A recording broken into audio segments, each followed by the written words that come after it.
이 예레미야는 유다의 멸망기 선지자 활동을 하고 하나님의 심판과 진노를 선포하는 내용들로 가득 차 있어서 반복적으로 유다 백성들의 신앙적인 실패와 잘못된 고집들을 꾸짖는 것이라서 다 읽기 싫어하는 성경책 중에 아마 으뜸일 겁니다. 그런데 이 구약 성경에 자주 등장하는 선지서들에서 선지자들의 꾸중은 그 꾸중하는 것이 사법적 선고가 아니고 호소라는 사실을 유념해야 됩니다. 우리 예전에 부모들이 자식을 꾸짖을 때 자식하고 둘이 앉아서 너 이제 앞으로 3번만 더 용서하고 3번 다 지나면 너 죽인다 이런 식으로 얘기하는 게 아니라 집안에서 또 큰 소리로 꾸짖고 다른 가족들 다 듣게 어머니 친구들 만나면 다 거기다가 또 우리 자식이 공부 못한다 말 안 듣는다 화내고 그래서 온 동네 방네에 소문이 나서 창피했던 그런 기억과 또 남의 경우를 보았을 것입니다. 하나님께서 이상하게 이 화를 그런 하나님이 무슨 감정을 동원하고 누구에게 당신의 속을 끓이는 것을 하소연할 필요가 있나 싶게 선지서에서는 이런 표현이 반복적으로 나옵니다. 가장 우리에게 익숙한 그리고 대표적인 것은 이사야 1장입니다. 한번 제가 읽겠습니다. 이사야 1장 전체가 이런 하나님의 꾸중이고 진노고 심판이고 분노이면서 하소연입니다. 유다 왕 우시야와 요담과 아하스와 히스기야 시대의 아모스의 아들 이사야가 유다와 예루살렘에 관하여 본 계시라. 하늘이여 들으라, 땅이여 귀를 기울이라. 여호와께서 말씀하시기를 내가 자식을 양육하였거늘 그들이 나를 거역하였도다. 소는 그 임자를 알고 나귀는 그 주인의 구유를 알건만은 이스라엘은 알지 못하고 나의 백성은 깨닫지 못하는도다 하셨도다. 슬프다 범죄한 나라여 허물진 백성이요 행악의 종자요 행위가 부패한 자식이로다. 그들이 여호와를 버리며 이스라엘의 거룩하신 이를 만홀히 여겨 멀리하고 물러갔도다. 너희가 어찌하여 매를 더 맞으려고 패역을 거듭하느냐. 온 머리는 병들었고 온 마음은 피곤하였으며 발바닥에서 머리까지 성한 것이 없이 상한 것과 터진 것과 새로 맞은 흔적뿐이거늘 그것을 짜며 싸매며 기름으로 부드럽게 함을 받지 못하였도다. 너희의 땅은 황폐하였고 너희의 성읍들은 불에 탔고 너희의 토지는 너희 목전에서 이방인에게 삼켜졌으며 이방인에게 파괴됨같이 황폐하였고 딸 지어는 포도원의 망대같이 참외밭의 원두막같이 에워싸인 성읍같이 겨우 남았도다. 만군의 여호와께서 우리를 위하여 생존자를 조금 남겨두지 아니하셨다면 우리가 소돔 같고 고모라 같았으리로다. 너희 소돔의 관원들아 여호와의 말씀을 들을지어다. 너희 고모라의 백성아 우리 하나님의 법에 귀를 기울일지어다. 여호와께서 말씀하시되 너희의 무수한 재물이 내게 무엇이 유익하뇨. 나는 수량의 번제와 살찐 짐승의 기름에 배불렀고 나는 수송아지나 어린 양이나 수염소의 피를 기뻐하지 아니하노라. 너희가 내 앞에 보이러 오니 이것을 누가 너희에게 요구하였느냐. 내 마당만 밟을 뿐이니라. 헛된 재물을 다시 가져오지 말라. 분향은 내가 가증히 여기는 바요 월삭과 안식일과 대회로 모이는 것도 그러하니 성회와 아울러 악을 행하는 것을 내가 견디지 못하겠노라. 내 마음이 너희의 월삭과 정한절기를 싫어하나니 그것이 내게 무거운 짐이라. 내가 지기에 곤비하였느니라. 너희가 손을 펼 때 내가 내 눈을 너희에게서 가리고 너희가 많이 기도할지라도 내가 듣지 아니하리니 이는 너희의 손에 피가 가득함이라. 너희는 스스로 씻으며 스스로 깨끗하게 하여 내 목전에서 너희 악한 행실을 버리며 행악을 그치고 선행을 배우며 정의를 구하며 학대받는 자를 도와주며 고아를 위하여 신원하며 과부를 위하여 변호하라 하셨느니라. 이런 하나님의 애끓는 분노, 하소연이 말하자면 심판과 하나님의 분노의 진정한 핵심된 내용이라면 또한 우리의 기도도 성경에 나오는 기도들도 하나님을 향하여 성도들이 잘잘못을 논하는 것 이상으로 하나님이 그의 백성을 향하여 분노하시는 것이 소연인 것 같이 성도들의 기도도 다만 머리를 조아리고 회개하고 하는 정도가 아니라 훨씬 담대한 양상을 띱니다. 시편 6편을 보겠습니다. 시편 6편. 여호와여, 주의 분노로 나를 책망하지 마시오며 주의 진노로 나를 징계하지 마옵소서. 여호와여, 내가 수척하였사오니 내게 은혜를 베푸소서. 여호와여, 나의 뼈가 떨리오니 나를 고치소서. 이거 엄청난 겁니다. 그만하세요. 밥부터 주고 얘기하세요. 이렇게 대꾸하듯이 기도문이 되어 있습니다. 제가 잘못했습니다. 정말 그랬군요. 이런 말이 아니라 분노로 책망하지 마시고 진노로 징계하지 마십시오. 나 견딜 수가 없습니다. 내가 죽게 됐는데 왜 자꾸 와서 화만 내십니까? 이런 식으로 기도가 되었어요. 좀 더 볼까요? 나의 영혼도 매우 떨리나이다. 여호와여, 어느 때까지니까? 이제 그만하세요. 그런 말도 안 되는 기도를 해요. 여호와여, 돌아와 나의 영혼을 건지시며 주의 사랑으로 나를 구원하소서. 사망 중에서는 주를 기억하는 일이 없사오니 스올에서 주께 감사할 자 누구리이까? 어디까지 반박을 하냐 하면 그렇게 계속 꾸중만 하고 계시고 아무것도 도와주시지 않으면 나 죽어버리면 하나님은 누가 찬송해요? 하나님이 하나님인 줄 누가 알아줘요? 그렇게 돼 있어요. 살려놓고 얘기하셔야 될 거 아니에요. 이런 기도가 있다는 것 상상하는 것만으로도 죄인 것 같아요. 그죠? 하나님이 화를 내는 건 정당하죠.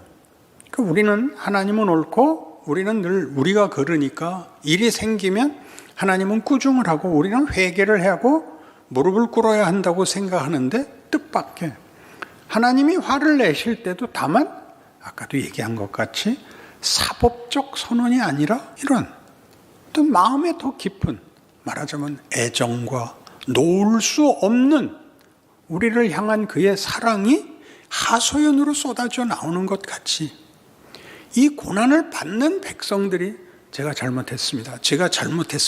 이렇게 기도가 나오는 것 이상으로 하나님 우선 살려놓고 얘기하시죠. 이건 제가 견딜 수가 없습니다. 그리고 늘 화만 내십니까?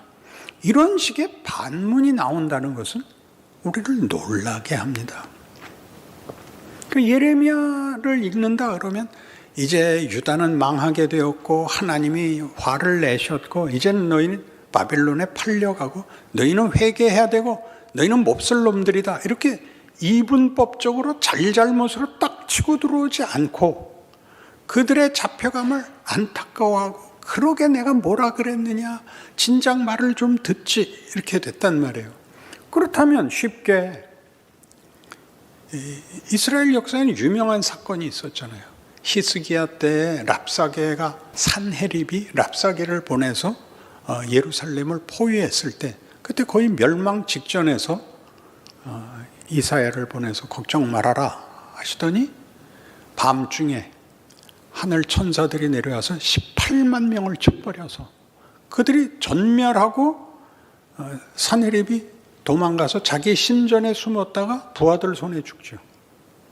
그러니까 이스라엘 역사에는 이런 기적들이 늘 있고 하나님이 언제나 편을 드는 나라인데 뭘 새삼스럽게 잘못했으면 와서 꾸중하시고 회개하라 그러고 밖에 대적들은 쓸어버리고 재앙을 거두시고 이렇게 쉽게 가는 길을 하나님이 외면하시고 그들을 바벨론에 팔고 성전이 회파되고 하나님이 말하자면 우시고 안타까워하시고 이스라엘 백성을 붙잡고 막 통곡하시는 그런 역사를 만들고 이스라엘 백성들은 여기까지 오자 하나님 이제 버렸구나. 우리도 뭐 하고 싶은 말 다 한다. 더 이상 잃을 게 뭐가 있냐 하는 막다른 골목의 선자같이 막 쏟아내는 여호와여 주의 분노로 나를 책망하지 마시고 진노로 나를 경계하지 마십시오. 저 남은 거 없습니다. 살려주십시오. 좋게 얘기해 주십시오. 어쩌란 말입니까? 내가 죽어버리면 어떡할 겁니까? 이렇게 하나님이 하나님이려면 우리가 꼭 있어야 되는 존재고, 그리고 우리라는 존재는 하나님이 우리에게 심판을 내릴 수 있는 것 같이 우리가 항의를 할 수 있다고 성경은 증언하고 있습니다. 우리로서는 이해가 안 가는 거죠. 이 항의는 매우 놀라워서 6절, 내가 탄식함으로 피곤하여 밤마다 눈물로 내 침상을 띄우며 내 요를 적시나이다. 내 눈이 근심으로 말미암아 쇠하며 내 모든 대적으로 말미암아 어두워졌나이다. 이런 것이 다 회개로만 읽히고 있는데, 회개로만 읽히는 게 아니라 곤비한 처지, 힘든 자리, 견딜 수 없는 고난을 비명같이 지르는 것이 말하자면 기도라고. 회개합니다, 잘못했습니다가 기도일 뿐만 아니라 나는 못 견디겠습니다, 죽일래면 죽이십시오, 이렇게 나가는 것도 기도라고 얘기를 하고 있습니다. 그러니 놀라운 것이 하나님이 선지자를 보내요. 너희는 이제 망했다, 너희는 벌을 받았다, 너희는 바벨론의 포로로 잡혀가라 하실 수 있는 것 같이 우리는 하나님, 난 못 살겠습니다, 이렇게는 난 못합니다 라는 저항이, 반발이 가능하다고 얘기를 하고 있습니다. 우리로서는 말이 안 되는 것이지만, 이 대화, 이 어떤 분노와 비명의 대화라는 것은 신자들의 현실에서는 늘 나오는 정황입니다. 우리는 기도가 정답을 나열하는 것으로 되어 있어서 우리가 정말 혼자 혹은 가장 가까운 사람 앞에 쏟아놓는 그런 진정한 표현들, 진정한 심정들을 하나님 앞에는 쏟아내지 못하고 있습니다. 그렇게 말하는 거는, 그러니까 어느 부분, 우리의 삶의 어느 부분, 우리의 생각의 어느 부분을 종교적 제의에 맞는 부분을 만들어서 그것만 신앙 세계에 속해 있고 나머지 현실에 있는 부분은 잘라서 이쪽은 말 안 하는 것, 이쪽은 서로 들추지 않는 것. 그러니까 이걸 누가 먼저 들췄어요? 하나님이 들췄죠. 심판을 내렸단 말이에요. 너 어느 때까지 우상하고 나세에서 왔다 갔다 하려느냐. 그러니까 답이 왜 우상 섬기건 잘못입니다 이렇게 쉽게 나오는 게 아니라, 하나님은 암만 기도해도 안 들어주셨잖아요.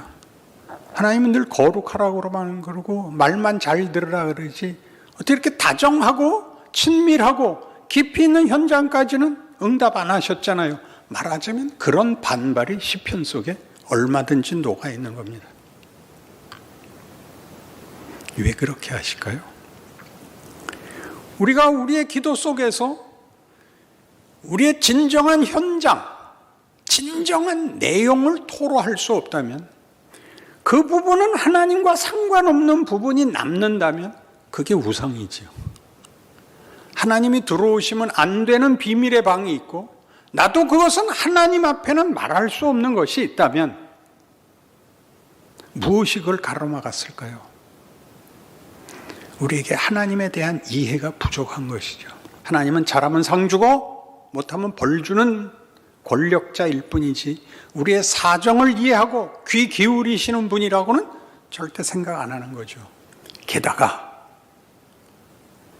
뻔히 알고도 못하는 때는 어떡할 거예요? 잘해야 된다는 걸 알지만 잘해야 된다는 걸 알고 잘하는 사람은 없습니다. 역사상 없습니다. 잘한다고 하고도 틀린 게 이스라엘 백성의 역사입니다. 그 우리의 현장입니다. 잘하고 싶습니다. 멋지게 하고 싶습니다.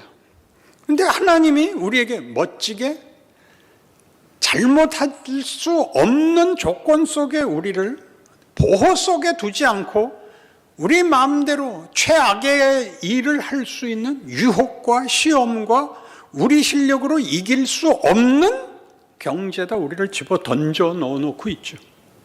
안 그런가요?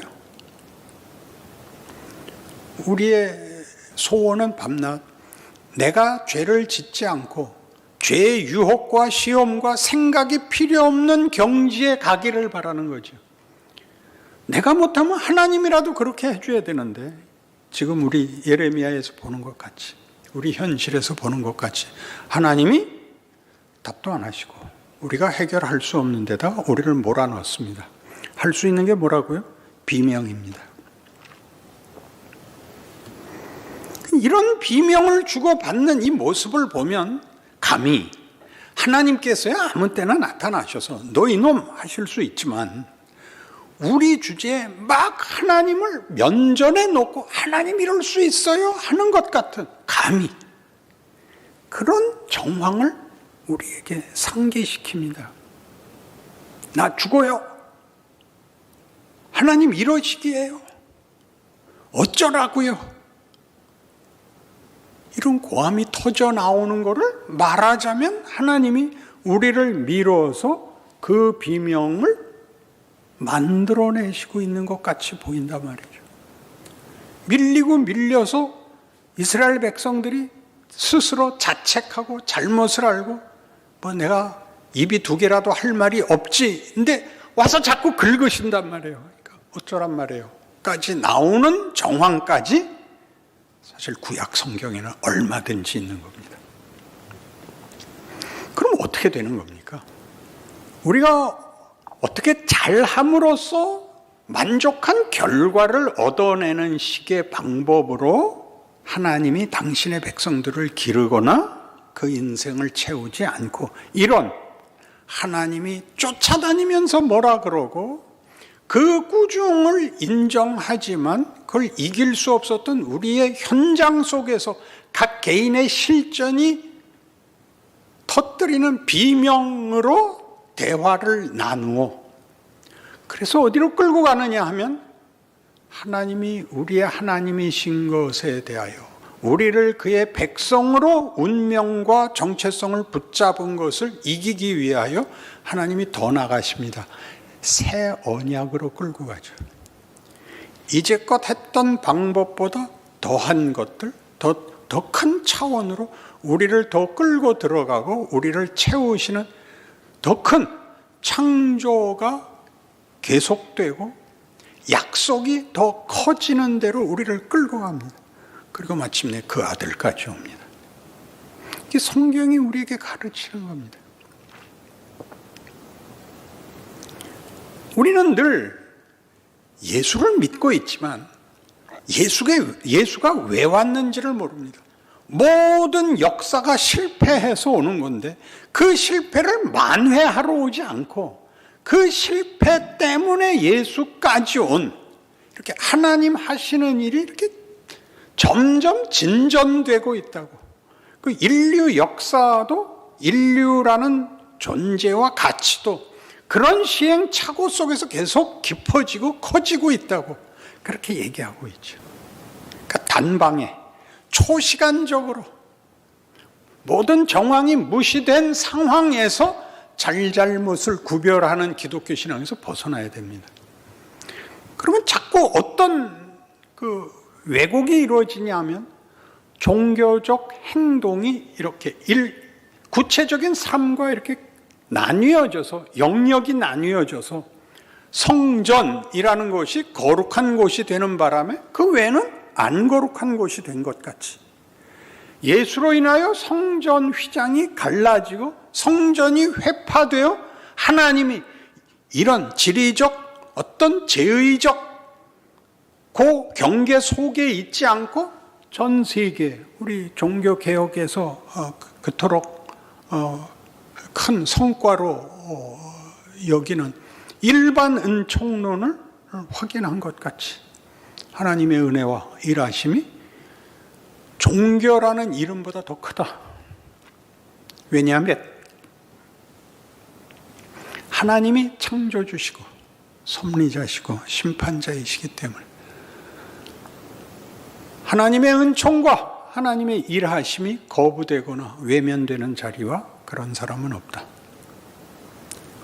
역사를, 현실을 하나님이 일하시고 우리에게 도전하시고 우리의 반응을 요구하시고, 다만 서로 세상에서 답이 없기 때문에 나누는 증오심, 보복이 아니라 더 가자는 도전으로 그래서 더 큰 약속으로 우리를 불러내고 있다는 사실에 우리가 놀라야 됩니다. 놀라야 됩니다. 신앙이 좋으면 다 거의 정적으로 됩니다. 무엇을 자기가 알고 있고 확보한 기준과 범위로 스스로를 축소하고 맙니다.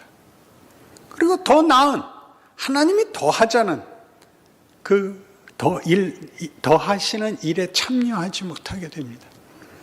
여기가 우리 현실에서 각각이 하나님의 임재와 하나님의 도전을 받는 자리들이지요. 우리는 기도라는 것이 또는 우리의 신앙이라는 것이 다만 기복적이거나 주술적이라고 생각하지 않습니다. 기복적이고 주술적이라고 할 때 왜 이게 안 되느냐 하면 우리가 생각하는 복이 그 복에서 멈추지 않습니다. 그 복이 훨씬 크고 너무 깊어서 그 복으로 가는 길이 거기까지 가지 말고 여기서 그냥 앉아서 쉽게 끝냅시다 라는 걸 깨기 때문에 고통스럽습니다. 그렇지 않나요? 그래서 기복적이고 주술적인 것이 우리를 더 나아가는 걸 방해하는 것 같이, 그리고 마치 우리가 아무런 복도 누리지 못하고 아무런 안전장치도 갖지 못한 막막함과 불안 속에 있는 것 같이 느껴지는 것, 심리적인 만족으로 대체해버릴 위험도 있습니다. 심리적인 만족으로 대체해버리는 대표적인 것이 기도 많이 하는 거죠. 회개 많이 하는 거고, 기도 많이 하고 회개 많이 하는 것은 그것이 행동 자체는 아닙니다. 해야 되는 일이지만 그것이 나를 더 나은 길로, 이 도전에 응하여 내 인생을, 내가 살아있는 한 하나님께서 나와 함께 일하시고 모든 과거를 근거로 하여 더 나아간다라는 것을 믿는 행위, 살아내는 산자로서 모든 경우에 서 있는, 반응하는, 책임이 있는 이런 일들을 상상하지 못합니다. 시편 85편에 이 모든 일에 대한 어떤 중요한 증언이 나옵니다. 시편 85편, 여호와여 주께서 주의 땅에 은혜를 베푸사 야곱의 포로된 자들이 돌아오게 하셨으며 주의 백성의 죄악을 사하시고 그들의 모든 죄를 덮으셨나이다. 주의 모든 분노를 거두시며 주의 진노를 돌이키셨나이다. 우리 구원의 하나님이여 우리를 돌이키시고 우리에게 향하신 주의 분노를 거두소서. 주께서 우리에게 영원히 노하시며 대대에 진노하시겠나이까. 주께서 우리를 다시 살리사 주의 백성이 주를 기뻐하도록 하지 아니하시겠나이까. 여호와여 주의 인자하심을 우리에게 보이시며 주의 구원을 우리에게 주소서. 내가 하나님 여호와께서 하실 말씀을 들으리니 무릇 그의 백성 그의 성도들에게 화평을 말씀하실 것이라. 그들은 다시 어리석은 대로 돌아가지 말지로다. 진실로 그의 구원이 그를 경외하는 자에게 가까우니 영광이 우리 땅에 머무르리이다. 인애와 진리가 같이 만나고 의와 화평이 서로 입맞추며 진리는 땅에서 솟아나고 의는 하늘에서 굽어보도다. 여호와께서 좋은 것을 주시리니 우리 땅이 그 산물을 내리로다. 의가 주의 앞에 서서 가며 주의 길을 닦으리로다. 놀라운 고백입니다. 하나님께서 구원을 베푸셨습니다. 출애굽 사건도 있고 바벨론에서의 회복도 있습니다. 그리고 우리 모두의 죄를 그가 사하시고 돌이키십니다. 근데 이 일은 과거의 잘못을 지워버리는 것이 아니라는 거죠. 그 역사적 경험이 우리에게 유익이 돼요. 그 모든 눈물과 한숨과 심지어 멸망과 비참했던 역사가 다 복으로 돌아올 거라고 믿는 것입니다. 그래서 뭐라고 얘기하냐 하면 인애와 진리가 같이 만나고 의와 화평이 서로 입맞추며 진리는 땅에서 솟아나고 의는 하늘에서 굽어봅니다. 스케일이 커지고 이런 것들, 정의와 평화는 굉장히 어렵습니다. 세상에서 정의를 실현하면 꼭 피를 보죠. 권력을 가진 자들이 정의를 실현하기 위해서 반대파를 다 죽여서 정의를 실현하곤 했습니다. 그리고 결국은 공포밖에 나온 게 없죠. 인애와 진리가 어떻게 같이 만나죠? 진리는 우리 세상에서는 대단히 배타적인 겁니다. 용서하고 널리 이해해 주지 않습니다. 이런 일들이, 이런 우리가 아는 어떤 벽들이 무너지는데 물이 바다를 덮음같이 하나님이 누구신지에 대한 이해와 우리 정체성과 우리의 인생이 세상으로서는 도저히 넘을 수 없고 채울 수 없는 것들로 우리를 채워 하나님을 찬송하게 할 것입니다. 그것이 여기 13절에 있듯이 의가 주의 앞에 앞서가며 주의 길을 닦으리로다. 주께서 혼자 가지 않고 우리와 동행하십니다. 우리 손을 붙잡고 적극적으로 우리 인생을 살게 하십니다. 우리는 우리 현실 속에, 우리의 인생 속에 여러 위기를 만납니다. 그 위기들은 따지고 보면 위기가 아닙니다. 한 계단 올라가는 것이요, 더 높은 곳으로, 더 충만한 자리로, 더 놀라운 자리로 인도되는 하나님 되시는 이끄심입니다. 우리의 불안과 우리의 걱정들은 따지고 보면 우리가 아는 안심 속에 숨어들겠다는 그런 어린아이의 비명입니다. 하나님이 그걸 놓아두시지 않고 당신의 뜻을 이루신다는 것이 예수를 믿는 자들이 자기 인생과 현실을 이해하는 방법이요, 모든 위기에서도 넉넉한 마음을 유지하고 헤쳐나가는 인내가 되는 하나님의 하나님 되심에 대한 믿음일 것입니다. 그 믿음이 우리와 우리 시대와 우리 후손들에게 넉넉할 것을 믿습니다.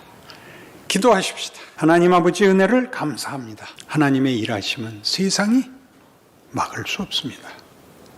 세상이 방해할 수 없습니다. 하나님께서 그의 자녀들에게 목적하신 이 하나님의 자녀라는 이름이 갖는 영광은 중간에 포기되거나 타협될 수 없습니다. 세상의 도전들은 다만 우리에게 자극이 되고 새로운 계기가 되고 하나님을 더 깊이 아는 그런 기적이 될 것입니다.